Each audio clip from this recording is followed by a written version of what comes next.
So, it's been a while. Last time I made a video, it was at this exact track, Interlagos, of week 10 from last season, and it's the new season, week 3. And the reason I've had such a big gap is because I've been working on a massive project. June 7th, we did the Nürburgring 24, and I've been working on a video to cover our entire race ever since that day. And this project actually grew to be something really big, but it ended up burning me out like I've never been burnt out before, and I decided to quit making the project. So in order to send it off in the way it deserves, I'm going to show you a quick segment of the video to kind of show you what the video was about. Enjoy. The slowest points on the track. Did something happen? Yeah, so we're leading. Look at the Rocket ships in a straight line. No, not. Oh my god, that's a TCR. In the hands of some of the amateur drivers. what happened here? Very capable, no ABS, no traction control. Alright, well, there's P2 for us. Trust on the timeline. How is this a meatball? Bro. No way. So yeah, rest in peace to that video, but we're moving on and we're not looking back.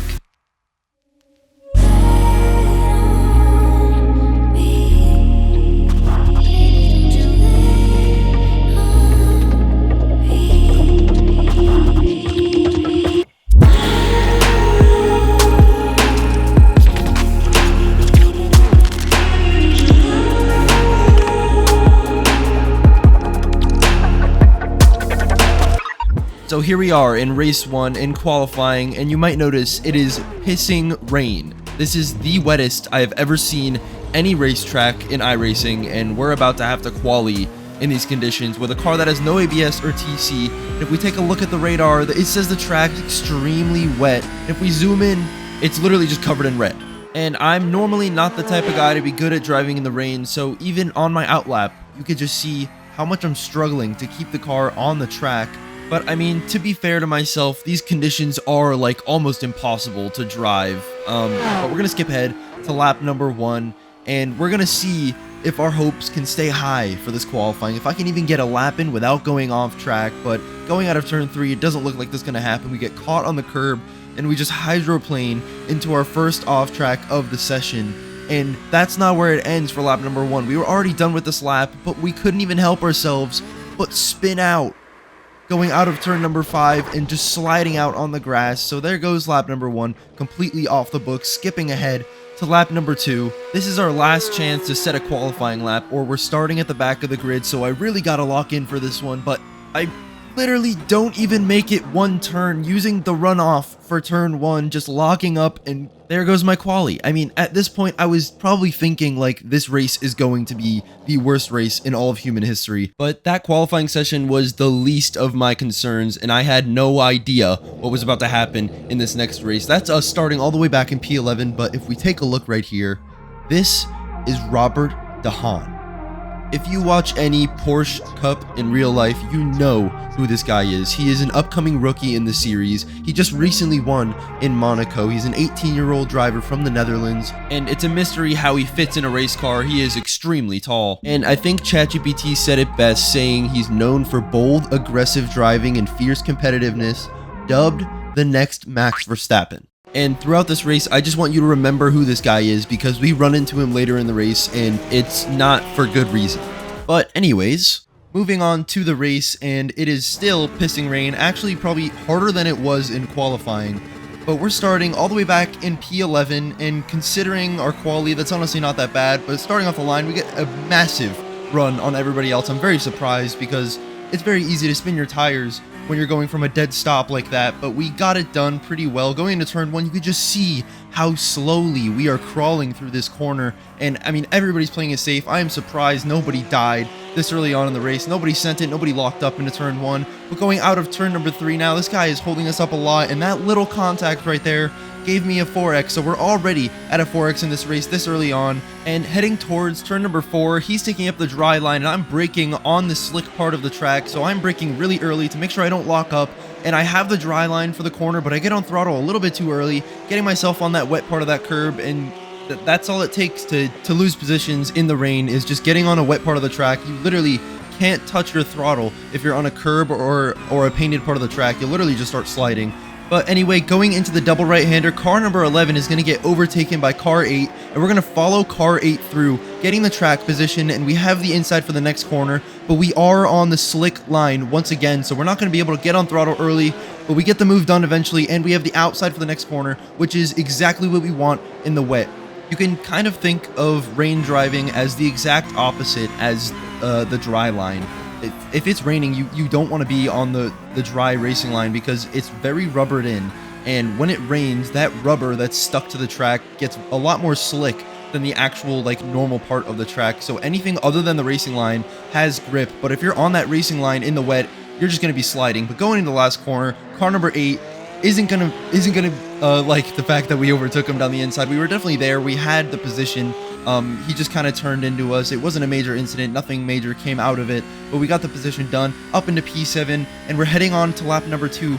And I mean, P11 to P7 in one lap, not that bad. We could have definitely done better, but crossing the line, we're gonna get one position for free. And going into turn number 1, the second car number 9, we definitely would have made that dive work, but he got off the brakes to try to save it, and he just went straight into the grass. It's like a bloodbath out there. There's another free position for us, and we're up into P4 already, going into lap number 2, P11 to P4, and we still have 14 laps of this race to go. We have Aiden Wilkinson ahead of us, and we have Robert Haan ahead of him in P2, only 3 seconds up the road, and then Philip Hammer is in P1. Philip Hammer is like a 9K driver. He's insanely quick, so honestly, I don't expect to catch him by the end of this race. But going out of turn number 4 into turn number 5, we're going to just get on that slick line, and it's going to push us all the way to the outside of the track, and the outside of the track is the slickest part. It's not getting run over by cars, and it's just puddling full of water, so if you get on there, you're just understeering. But skipping ahead to the end of the lap, on board with Aiden Wilkinson, he gets a little wide, gets on that slick line, and it pushes him out into the grass, so he has to let off the throttle on the straight, which is going to give us a load of time on the relative. We're going to catch him by at least like 4 or 3/10 of a second just because of that one mistake. But we're going to skip up the grid and go on board with Philip Hammer because he's about to make a massive mistake that is going to change the look of this race completely. He's going to go wide, and you could just see how slick it is out there. He goes into the wall without being able to save it at all. He was on the brakes that whole time, and there was no saving it. Just hydroplane into the wall, and then on board with Robert Haan behind him. He's going to make the same mistake, getting on the curb, sliding out, and he couldn't save it, crashing into Philip Hammer and taking him out of the race. Robert Haan into first place. We're up into third place, but we're making the move onto Aiden Wilkinson at the same time, and into turn 4, we have the inside, and we get it done. I mean, that was the craziest sequence of events I've ever seen at the beginning of a lap. Philip Hammer, the leader of the race, a 9K driver, makes a mistake, crashing into the wall.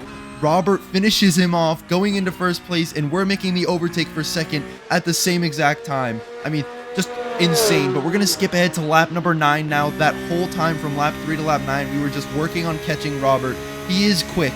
I will give him that. I don't know if he's the next Max Verstappen, but I will say he's quick. Going into turn number 1, we have the outside line, which could be beneficial here. It's drier on the outside, and we're making contact going into turn 1. This is the fight for the lead, but he has the dry line for the next corner, so he pulls away once again. But we're definitely within his grasp. We have his slipstream, and my pace is probably around a 10th or 2 faster than his per lap, which isn't a lot, especially in the rain. It's very hard to overtake in the rain, so we're really gonna have to play our cards right if we want that position in P1. But we're gonna skip ahead to lap number 14 now, and this is where things get juicy with Robert Haan. I mean, going into turn 1, we're up his ass, and he's really hugging that inside. He does not want to give this position up, but he gets on the slick line, sliding him out a little wide, and we have the dry line for this next corner, but that's gonna lead to the wet line for the next corner, so we don't have a lot of grip. We have to back out and just stick behind him, but we get a pretty good run going towards turn number 4, and he's gonna start defending, giving up the outside, which is honestly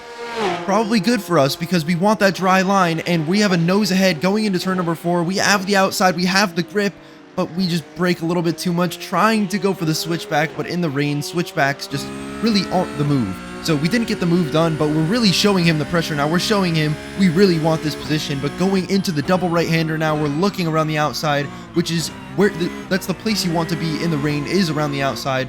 We still don't get it done, but we're really showing ourselves in his mirrors. He has to be feeling the pressure at this point, And I mean, I'm just waiting at this point for him to brake and give us this position for free. But I mean, race car drivers don't normally brake under a lot of pressure, but during the race, I literally didn't even know he was a real-life driver. I only figured that out once I started recording. But we're going to skip ahead to lap number 15. Now he's defending again, taking the inside of turn 1, which could probably be beneficial for us. We have the dry line, and he's going to overslow on the apex, and we give him a little love tap. Nothing major, but going into turn number 3, I don't know what to call this. This is a little controversial. He kind of straight line door bangs me right there. We're going to go on board with him and just see his POV. I'm not going to give him shit about this. This probably was just a genuine mistake. He probably just didn't have grip. But I mean, it looked a little weird. And I mean, even in his cockpit, the steering wheel was a little straight. Whatever. It doesn't matter. It's not a big deal. We're still right behind him, giving him pressure going into turn number 4. We're not that close to him, but I think that little bump through turn 1 and through turn 3 probably affected his mental a little bit, because going into turn 4, he gets a really bad exit. We're right up behind him now. We're definitely on for a move going into the double right-hander, so he's definitely going to defend this. We have the outside, which is very slick in the braking, but we're going to send it anyway, braking on the white painted line, no grip, but we're going to get it done in the braking zone. We're going to outbrake him on the slick line, and we have to see a replay of this, because I mean, this was honestly like the limit of grip. Any later, I definitely would have been going wide, and you could just see how much slip angle I had under braking. It was very close. And one more time in the chopper view, you could just see how close we get to the exit of that corner. I mean, literally like an inch closer to that white line, we would have been sliding out because there's no grip on the painted lines. But we're gonna go back on board with us and just look behind. He is underslowing for every apex. Every time we're in a braking zone, he is getting closer and closer to my bumper. So I was looking in my mirrors the whole time, and this was freaking me out. I thought he was going to rear end me, because I mean, he wasn't being aggressive, or I mean, he was being aggressive, but he wasn't making contact or anything. But he was still very scary to see. It was very aggressive looking. But going into the last corner on the penultimate lap of the race, he does this. Like, what was that? That definitely was not a move that he should have made. I was taking the normal racing line. The normal racing line is to stay on the outside where there's grip, and he just dives down the inside, hydroplanes through that puddle on the apex, and goes wide and slams into the side of me, pushing me into the grass, and giving me my last off-track of the race. One more off-track, and I have a drive-through. But, I mean, that is just ridiculous. That was way too aggressive, and, I mean, it's a move that a very low I rating driver would typically make on the penultimate lap if they're not in first place and they're that close. It was a very Hail Mary move, and it was just very dirty, very unprofessional of him, to be honest, considering he's a race car driver. I mean, very unprofessional. But, I mean, it's iRacing. It's not real life. I really hope he does not drive like that in real life. But according to ChatGPT, he is the next Max Verstappen, and we all know how Max Verstappen drives, so I don't know. I have no idea. But going on to the final lap, we spin out, and this somehow doesn't give us a 2 times, and then we almost go off track, and that doesn't count as an off track. So, I mean, we're riding right on the limit of getting that drive-through, and luckily we have enough time behind us to aid in to kind of act as like a buffer just in case we make any mistakes. So we have P2 basically solidified. We're not going to make any more mistakes, hopefully, and yeah, P2, it definitely 100% should have been P1, at least like it was like 90% going to be a P1 unless he made a clean move into like turn 1 on this lap or something. But I mean, considering my pace compared to his, I probably would have been P1, but he just completely killed me in the last corner. And I mean, just a massive letdown. It was a very good race, starting from basically the back of the pack and moving all the way up to P1. And I get let down like that by a real life race car driver, so I couldn't help but message him about the incident. So I messaged him, that dive was totally on, ! Almost made it clean, ! And please keep in mind, I didn't even know this was the real life Robert the Haan. And he literally replied, "Sorry, brother," and then instantly left the lobby.